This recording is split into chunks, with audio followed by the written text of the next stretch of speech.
were to look back 3 to 5 years from now and say that this coaching conversation today was the moment that changed everything for you about your prep, what would need to happen?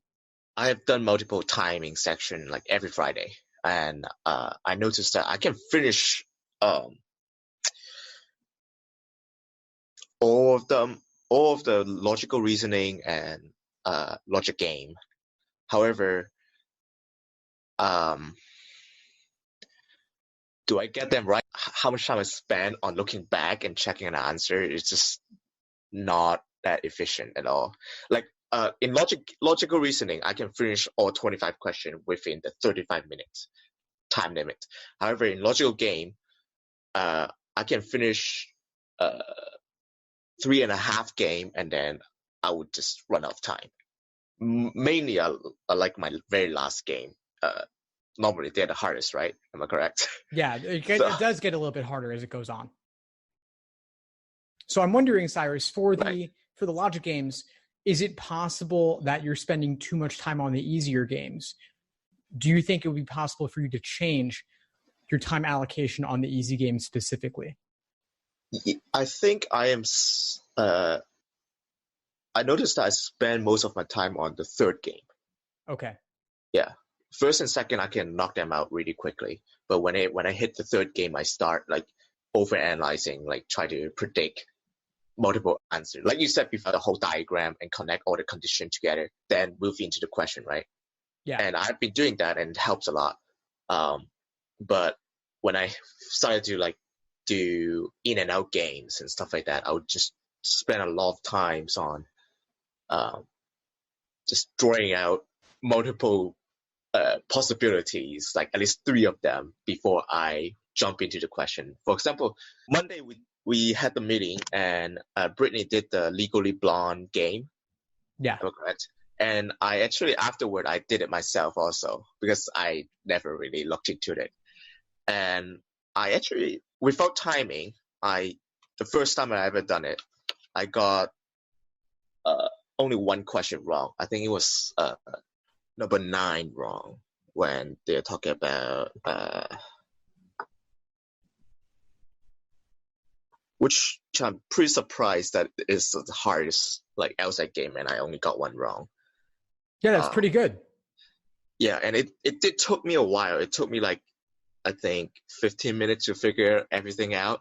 So, and my whole notes and everything, I just spent so much time on just drawing out all the possibility and everything.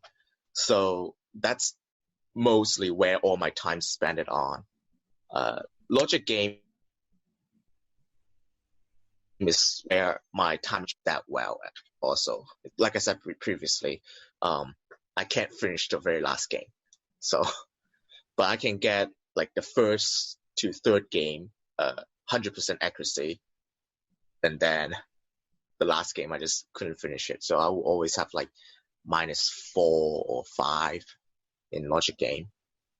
Right. So there's a couple of things. One of them is, like I said, is about going faster through the easiest games, not second guessing yourself. But regardless, on all 3 of those games, games 1 through 3, I wonder, to what extent are you making use of previous work? Work that I use to a certain extent, right? I'm not really understanding what that. So, like, for example, let's say that you have the correct answer to your orientation question, which gives you an example of a valid hypothetical scenario. Correct. Then for any local if questions, you also have the valid scenarios you've drawn for those. Mm-hmm. Those could help you to solve general global questions in the game. So I'm wondering, to what extent are you using those previous diagrams that you've drawn to help you solve new questions?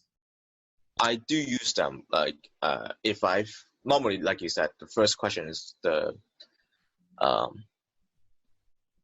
organization questions, right? You just pick whatever it fit the rules and conditions. Every single time when I finish the very first question, I would write that answer down on a piece of paper and match up with all my predictions. So I will use that framework to develop into, and when local game happens, like for example, if A go to third, then I can apply everything together, then look for my answers. So that's how I does it. Instead of like drawing out everything, I would just look at it, look at what I have in hand and think it in my head, and then just figure the answer right away. You mean you're trying to draw less and do more in your head? Yes. I see. I think we talked about this on our initial call. Because I draw out so much. Yeah, I draw so much already that I don't really need to draw anymore. So I can, if I look at like all 5 answers, I can already eliminate at least 3 of them and only 2 left, which I can just either draw out a little bit and just straight up figure out, A is going to be the correct answer instead of D, Excellent. Well, I love that you're eliminating a couple of choices, 3 choices based on your previous work. Then for those remaining 2, you might draw it out, each of those, or you might not. That's really up to you. Right. I wonder if potentially it's taking you longer to think it in your head than to actually just draw it out. People often think that drawing will cost them time, but it could actually save you time. And especially if you just don't overly stress about the drawing, but just, to draw 7 horizontal slots doesn't take that long. You don't have to draw a fully fleshed out diagram. You don't have to number all the slots. And what you draw out could, again, potentially help you even later in the game. Okay, I see. All right. So I would recommend you experiment with that a little bit. I'll try that. I'll try that out. So go ahead, please. Second question is that, like I said previously on last meeting that we had, logical reasoning are where my struggles are at. I can't really find consistency, and I have been doing what you have said before, doing a incorrect answer notebook.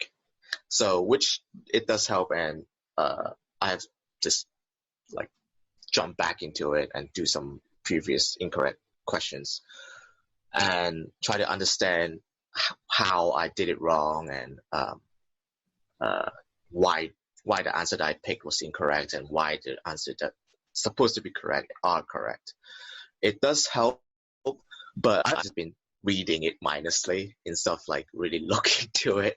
I'll be like, I see it because of this part and this part, which makes this answer correct. And what I picked is missing the first part of it, which I totally understand how I got the answer wrong, but I don't see how it will help me for like later questions, like future questions. Yeah, sure. Great question. So first off, you see it? That's like I do see what you're saying. Yeah. So first off, in the moment that you're writing it out, it's forcing you to articulate your thought process. Okay. So it's forcing you to slow down and thoroughly understand the question as deeply as possible at that point in time. Mm-hmm. What you could do then is every question that you noted in your journal, you could reattempt all of those problems again a week later or 2 weeks later or a month later or beyond. Okay. Reattempt all of those questions without looking at what you wrote initially. Then upon your review of those questions, you could write out your thought process once again, a second time, and compare your results and your note-taking on each attempt. Or upon your review, you could look back at what you wrote initially and see if you're making the same mistakes yet again, or if you have learned from the previous time. Okay. Got it. So, should I, because I'm going to take my exam on September 21st, should I do exam now, or so I still focus on what I'm doing right now? Like I think I've been doing the logical reasoning list that you have provided, and from practice test 7, I've been starting to do practice test 7 to, I think I'm up to 14 right now. So I stopped doing that and just focus on the newer tests, or? Yeah, I would suggest focusing on the newer exams at this point. Yeah, your exam, of course, is coming up pretty soon. Right. I would suggest you do at least one timed exam per week, along with detailed review of that exam. And as you note questions that gave you difficulty, you can mark them in your journal.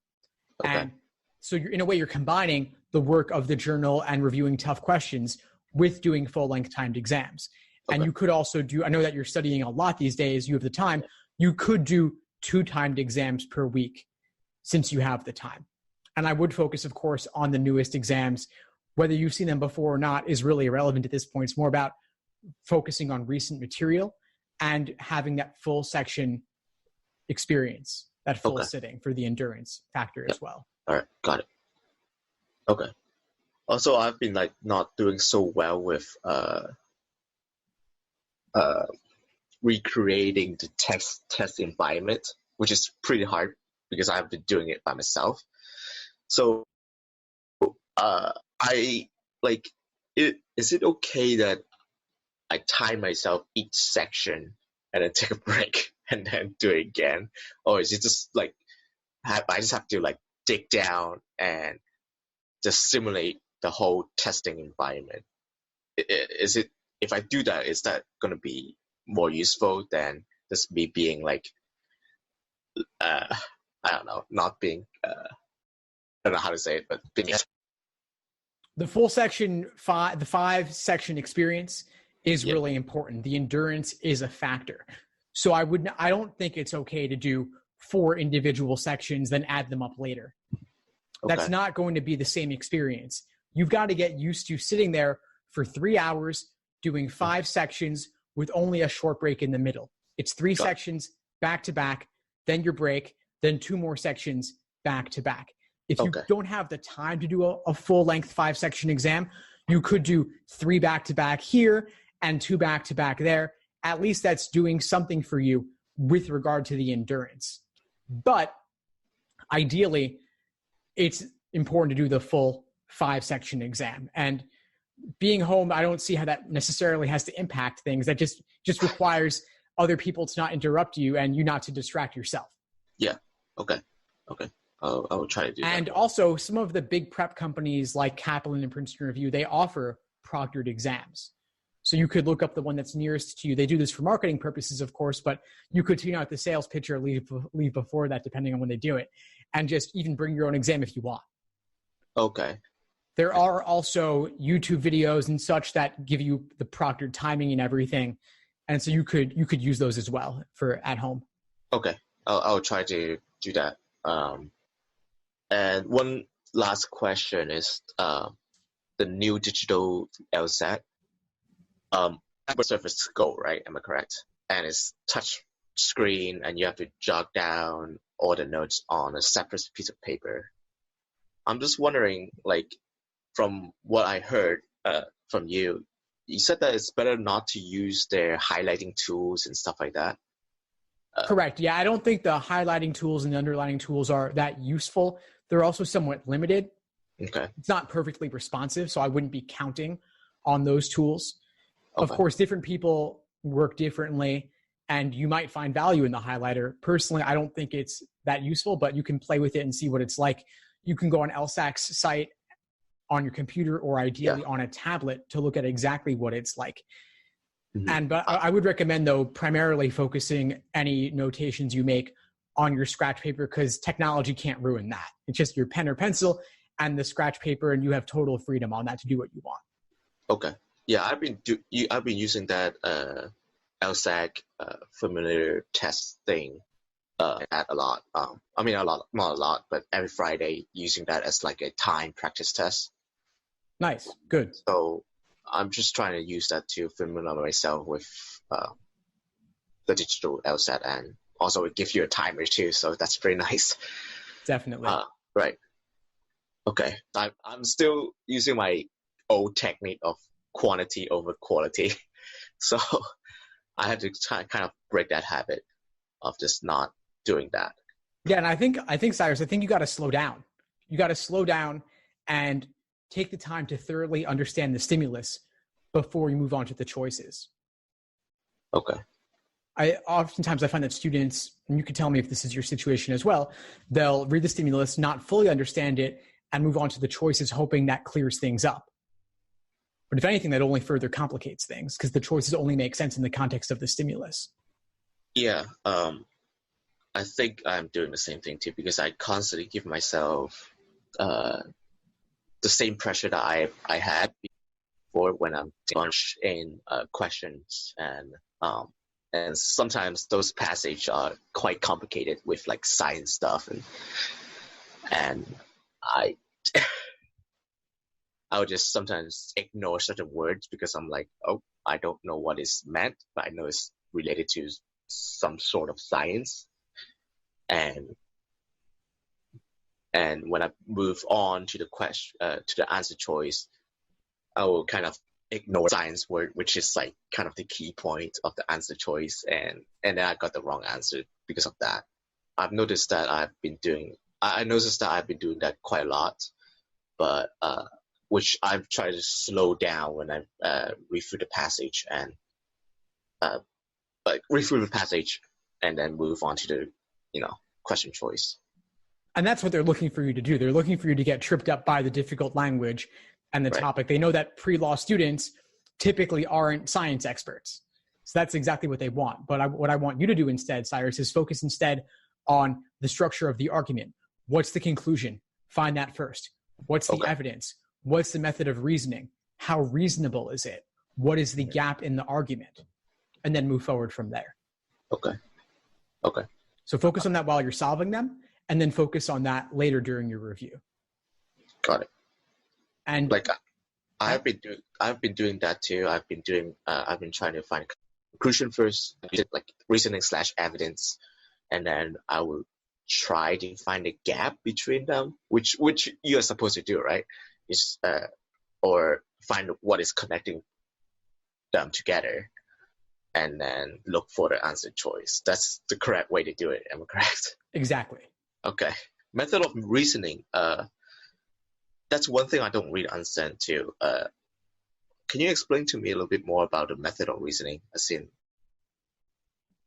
Yeah, sure. Well, the method of reasoning is the method of reasoning is how the author goes about making their argument.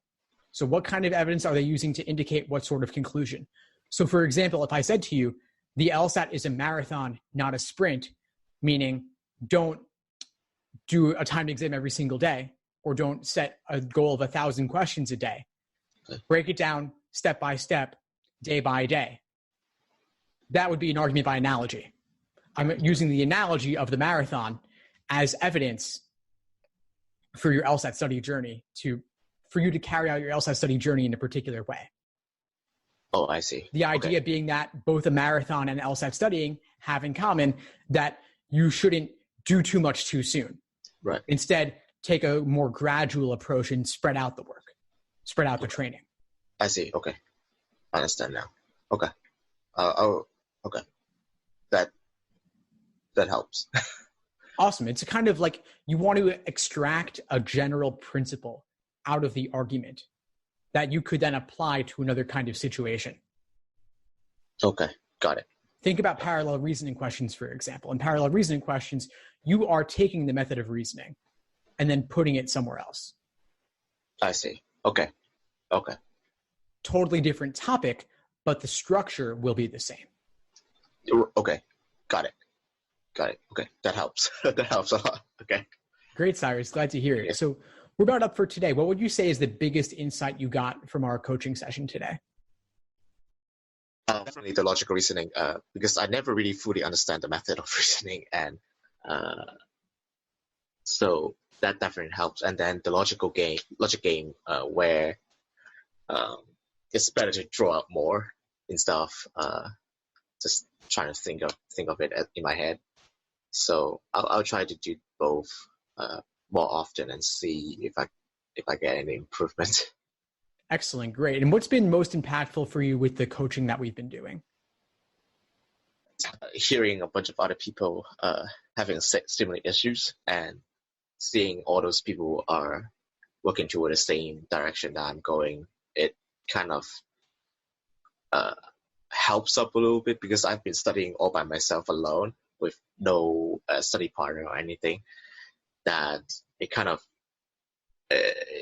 as in like a stress relief, kind of an AA reading, So, yeah, I kind of enjoy the coaching meetings and conference call, because it's kind of nice to hear how other people tackle with their problems, and I can learn from that, and from my insight, I can give to other people too. So, yeah. Excellent. I'm glad to hear it's been helping you, Cyrus.